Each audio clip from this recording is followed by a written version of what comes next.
কি আমার মুখের কথা মিষ্টি না, করল্লার মতো তিতা? আচ্ছা আমি আবার এই কথা কখন কইলাম? থাক থাক, মিষ্টির বদলে স্যাকারি মিলায় কথা কইতে হইব না। তোমারে আমি চিনি না মনে করছো? শুনো, এইসব চিনাচিনের কথা বাদ দাও, বাদ দিয়া পোলাটার একটু শ্বশুর বাড়িতে যাওয়ানোর জন্য রাজি করাও। সত্যের পোলা শ্বশুর বাড়ির কথা শুনলে নাচতে নাচতে যায়, আর আমার পোলা শ্বশুর বাড়ির কথা শুনলে স্কুল পলায় না পোলাপানের মতো রাস্তা রাস্তা বনে বাজারে ঘুরে বেড়ায়। আচ্ছা তুমি কি মাইয়া দেখা বিয়া করাইছো নাকি বিয়েন দেখা বিয়া করাইছো? শুনো, তুমি কিন্তু আবার আজে বাজে কথা শুরু করছো। এইসব বাদ দিয়া পোলাটার একটু বোঝাও। আমি পারুম না, পারলে তুমি বুঝাও। আচ্ছা ঠিক আছে, আমি বুঝাবো। হ্যাঁ কো ঘরে নাই? ঘরে নাই?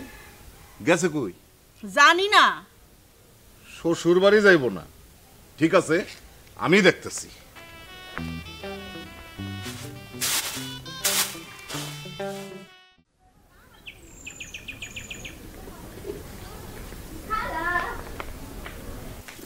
আমি তোমার ফোন পাইয়া 1 মিনিটও দেরি করি নাই, চলে আসছি।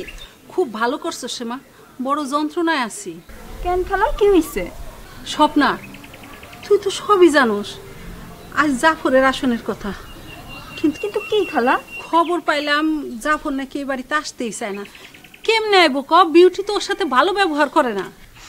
আসলে হইতেছে কি খালা, দুলা ভাইয়ের অত বড় পেটটা বিউটির খুব একটা পছন্দ হয় নাই। বিয়া তো হয়ে গেছে, এখন আর পছন্দ অপছন্দের কি আছে? তুমি এই নিয়ে চিন্তা করো না তো খালা, সব ঠিক হয়ে যাইব। কেমনে ঠিক হইব ক? বিয়ের পরে জামাইরা শ্বশুর বাড়ি আসনের জন্য পাগল হয়ে যায়। তোর খালু তো বিয়ের পরে পাগল হয়ে যেত আমাকে বাড়িতে আসনের জন্য, তখন আমার উঠাই নেয় নাই। আমার যা শরম করতো। আমার মায়ের জামাই হয়েছে উল্টা, সে শ্বশুর বাড়ি আসতেই চায় না। কত মা, এটা কোনো কথা হইল? আচ্ছা খালা, দুলা ভাই এখনো রওনা দেয় নাই? না। তুমি এইটা নিয়ে কোনো চিন্তাই করবে না খালা, আধা ঘন্টার ভিতরেই দুলা ভাইয়ের রওনাকরণের ব্যবস্থা করতেছে। তার আগে মা তুই তোর বান্ধবীর একটু বোঝা, স্বামীর সাথে যেন খারাপ ব্যবহার না করে। বিউটি কই খালা? কই আর থাকবো, ব্যাগ গিয়ে ওই গাছতলায় বয়ে বয়ে সৌদি বেটার ছবি দেখতেছে আর চোখ মুছতেছে।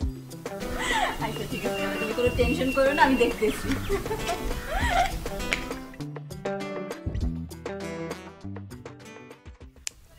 তোরে তোরে আমি জিমে ভর্তি করে দেবো, মনে করতো যে শরীর আর যে চর্বি আছে, হ্যাঁ সারাদিন করবি, এখন চর্বি গইলে পেট আর পেট থাকবো না, হুগে হুটকে যাবি, বুঝছিস না? ওই তুই এটা কি কইতেছস? আমি এই বয়সে এখন জিমে পড়তে হবো, মানুষে শুনলে কি করবো?